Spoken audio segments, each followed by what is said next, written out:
Ini adalah IHSG dan 3 saham edisi Mei minggu kedua.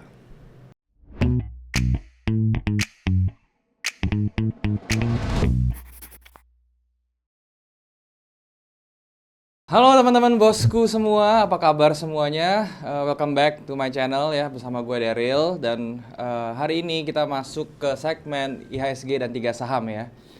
Jadi minggu lalu ya, dari segmen yang gue buat minggu lalu ya, ternyata tidak ada pergerakan signifikan dari indeks kita ya, dan dari saham-sahamnya juga nggak kemana-mana, harganya segitu-segitu aja ya. So, bagaimana view gua untuk pergerakan saham di minggu depan ya, dari hari Senin sampai Jumat depan itu bagaimana? Langsung aja kita bahas teman-teman ya. Jadi seperti biasa gua akan bahasnya itu di monitor supaya lebih jelas. Sekarang yuk kita ke monitor. Oke teman-teman ya, kita sudah ada di monitor sekarang, dan sekarang saya lagi pakai tradingview.com ya untuk charting di saham ya. Buat kalian yang yang mau coba charting tool seperti ini, tampilannya bisa lihat aja di tradingview.com, terus ke bagian chartnya nanti bisa seperti ini. Oke. Dan ini adalah di indeks ya, di chart indeks saham kita IHSG teman-teman ya, dari sorry. Jadi yang dari sebelumnya ya, dari minggu lalu ya, kemarin gue udah cek ya, dan harganya itu memang belum kemana-mana dari analisa gue minggu kemarin ya. Jadi masih di sini-sini aja teman-teman. Dan view gue masih sama ya, mungkin dia masih ngejar ke area 4455 untuk minggu depan ya, untuk turun ke situ. Tapi selama di range ini ya, dari 4455 sampai 4975 itu range dia masih bergerak di situ ya, untuk indeks kita gitu ya. Dan juga gue mau review lagi yang tentang saham-saham yang kemarin gue bilang, ada ada KF ya, sorry. Ada KF teman-teman ya, kemarin gue bilang, dan KF juga masih belum bergerak kemana-mana ya, dan ini entry-nya pun belum kena ya. Jadi untuk teman-teman yang masih mau menunggu KF ya, boleh aja di minggu depan, silahkan, masih strategi ini masih valid ya. Dan juga di Enough juga ada teman-teman ya, kemarin gue kasih juga di Enough Indofarma, ini juga sama ya. Buy-nya belum kena ya. Jadi teman-teman kalau masih mau nunggu Enough juga boleh ya. Polanya masih berlaku di sini.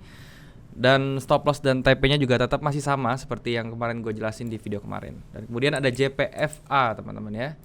Nah JPFA ini sama ya, buy-nya juga belum kena ya. Kemarin gue rekomen untuk buy-nya setelah trigger dia break di descending broadening wedge-nya ini. Oke, pas dia break resistance-nya kita buy di situ, dan ini belum kena. Nah sekarang gue ada perubahan sedikit ya. Jadi ada modifikasi sedikit. Jadi kalau teman-teman mau JPFA ya, ini kita lihat pivot point-nya di daerah sini ya. Oke, nah teman-teman bisa entry di area sini ya teman-teman ya. Jadi kalau misalnya ini entry yang pertama yang di atas, sekarang gue bikin teman-teman entry yang kedua, yaitu adalah di area sini teman-teman, di harga 890-an. Teman-teman bisa entry dengan SL di bawah, oke. Di area 810 ya. Jadi SL-nya di bawah sini di 810 teman-teman ya. Dan kemudian untuk TP-nya ini menarik ya. Untuk TP-nya dia panjang sekali. Kalau misalnya entry di sini, kita berharapnya dia akan jebol ke atas, oke. Dan minimal dia nutupin gap dulu ya di atas ini ya. Yang gapnya ini ditutup dulu. Ini ke 1080 minimal. Ini untuk TP-nya. Dan TP idealnya ya tetap di angka ini ya, 1140 teman-teman, oke. Jadi seperti itu adalah perubahan sedikit di JPFA, oke teman-teman. Dan berikutnya ada saham-saham, beberapa saham yang menarik ya. Pertama dari sektor banking teman-teman ya. Untuk berikutnya itu ada BCA teman-teman ya. Nah BCA ini menarik ya. Jadi ini sekalian gue analisa aja ya. Jadi gue kasih lihat teman-teman di sini cara analisanya bagaimana. Di sini teman-teman bisa lihat, di sini ada candle ada candle bullish ya, Marubozu di sini. Dan ini kita bisa jadikan patokan ya. Di area 25.000 teman-teman, oke. Di 25.000 ya. Itu adalah entry terbaiknya untuk BCA di area 25.000. Jadi ketika nanti BCA ke 25.000, teman-teman bisa entry ya, dengan target tentu saja di area sebentar.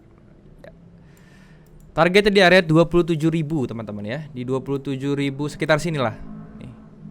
Ya, di 27.800-an teman-teman. Itu target untuk BBCA.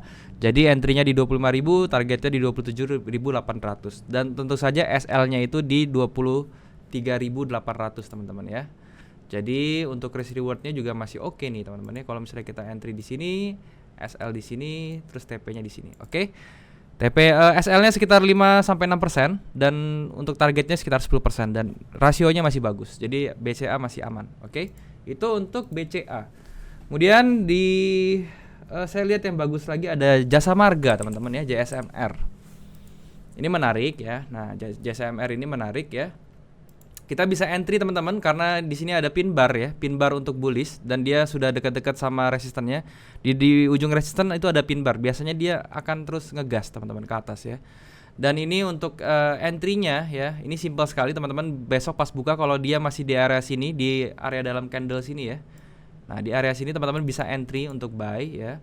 Dan untuk SL-nya itu ya, kita bisa pakai dia itu di area di bawah pivotnya dia. Oke, berarti di sekitar sini. Di sekitar 3340 itu untuk SL dan untuk TP-nya ini juga cukup menarik ya. Dia bisa sampai ke target di gap-nya ya, teman-teman ya.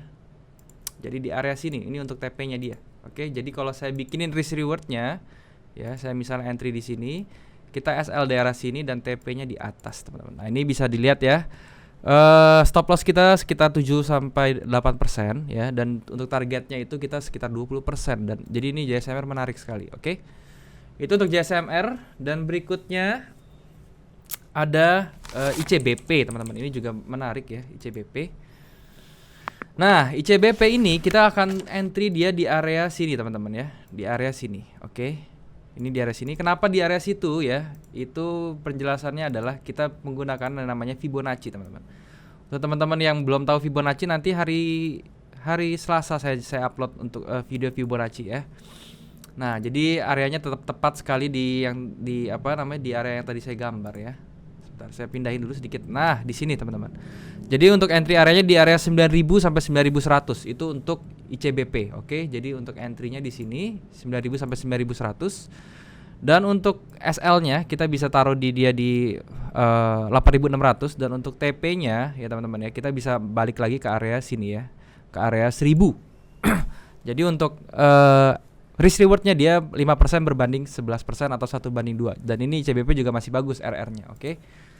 Dan berikutnya yang wajib dimasukkan watchlist ya. Ini saya tadi kan sahamnya 3 udah saya kasih ya. Jadi ada BCA, ada JSMR, ada ICBP.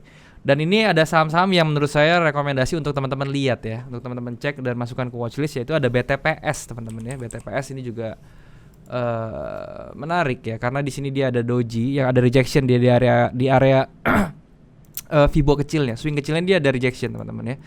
Jadi di area crown-nya itu di 38 sampai 61-nya dia ada rejection dan dia berhasil close di atas area crown ini. Jadi kemungkinan besar dia bisa naik ya. Tinggal diperhatiin aja nanti entry-nya tuh bagaimana. Jadi ini masuk watchlist juga oke, BTPS. Kemudian ada BRPT, Barito Pacific ya. Nah, ini BRPT juga bisa dimasukkan watchlist karena dia sudah dekat dengan area moving average ya, dan di area moving average-nya juga ada cluster dari candle yang sangat bullish sekali nih, ada power bullish sekali. Jadi teman-teman bisa siap-siap untuk entry di area ini, teman-teman ya. Itu untuk BRPT. Dan kemudian di sini juga ada Garuda Indonesia, teman-teman. Ini juga menarik ya. Garuda Indonesia juga bisa masuk watchlist. Kenapa? Karena dia sudah break di area resistance-nya dan dia di break-nya dengan satu candle bullish dengan volume yang sangat tebal gitu ya. Volume buy yang sangat tebal. Jadi teman-teman bisa cek yang namanya GIA juga ya. Untuk entry-nya bisa langsung entry nanti begitu market open, dan kemudian untuk SL-nya teman-teman bisa stop loss kalau misalnya dia sudah bergerak di area di bawah 220, oke. Kalau dia sudah bergerak di atas 220 ya, ini kita bisa TP ya. Jadi kalau misalnya kita gambarkan risk reward-nya ya seperti ini, teman-teman. Risk reward-nya hampir 1:1 ya. Jadi 1:1,5 ya mungkin ya. Ini jadi masih oke sebenarnya. Cuman ya ini pilihan lagi ke teman-teman, terserah ya. Maksudnya ini cuma jadikan referensi aja untuk GIA-nya, oke. Kenapa TP cuma di sini? Karena di bagian sini dia ada EMA 90 dan biasanya dia bereaksi ya. Dan kalau misalnya kita lihat sebelah kirinya dia juga sudah ada supply area di sini. Oleh karena itu dia memiliki cluster dari EMA 90 dan supply areanya, kemungkinan harga akan bereaksi di sini dan mungkin bisa pullback sedikit ke bawah. Oleh karena itu TP-nya pertama di sini aja dulu, oke? Seperti itu, teman-teman ya. Jadi itu adalah saham-saham dan juga view saya tentang IHSG ke depannya bagaimana. teman-teman bisa jadikan ini referensi, jangan ditelan mentah-mentah ya. Jadi sekali lagi saya bilang jangan ditelan mentah-mentah. Jadi tapi teman-teman bisa jadikan ini sebagai referensi untuk trading teman-teman ya. Disesuaikan dengan analisanya ya, disesuaikan dengan trading plan masing-masing sehingga ini bisa menghasilkan suatu decision yang bagus teman-teman. Oke. Mungkin itu dulu untuk segmen IHSG dan 3 saham kali ini teman-teman. Semoga ini bisa bermanfaat dan bisa membantu teman-teman dalam trading. Oke, thank you sekali lagi. Sekarang kita kembali ke kamera teman-teman. Oke teman-teman, jadi itu ya view gua 1 minggu ke depan tentang IHSG dan juga emiten-emiten yang kira-kira bisa jadi referensi teman-teman ya. Jadi seperti yang gue bilang ya, jangan jadikan ini sebagai patokan untuk entry, tetapi jadikan ini untuk referensi aja ya, dan disesuaikan dengan strategi lagi sama bosku-bosku semua di sini. Dianalisa lagi ya, terus kemudian ya mungkin bisa ditambahkan ke watchlistnya ya gitu ya. Jadi jangan langsung di copy tanpa dipikirin, ditelan mentah-mentah gitu, dan nanti takutnya apa ya, nggak cocok sama style teman-teman dalam bertrading dan lain-lain. Oke, jadi ini jadikan referensi aja. Dan gue juga mau ngingetin buat teman-teman yang mau join di grup trading ya, yang belum ada komunitas trading, teman-teman bisa join di grup gue via Discord ya. Linknya sudah gue taruh di description di bawah, teman-teman bisa cek, oke? Dan ya, thank you sekali lagi ya, jangan lupa untuk subscribe channel ini kalau misalnya teman-teman merasa channel ini bermanfaat ya buat teman-teman, dan juga teman-teman bisa komen apa yang kurang dari video ini, dan juga bisa request apa yang mau dibahas di video selanjutnya, oke? Sekali lagi thank you teman-teman, sampai jumpa di next video. Jangan lupa semua orang bisa cuan, salam sukses, bye-bye.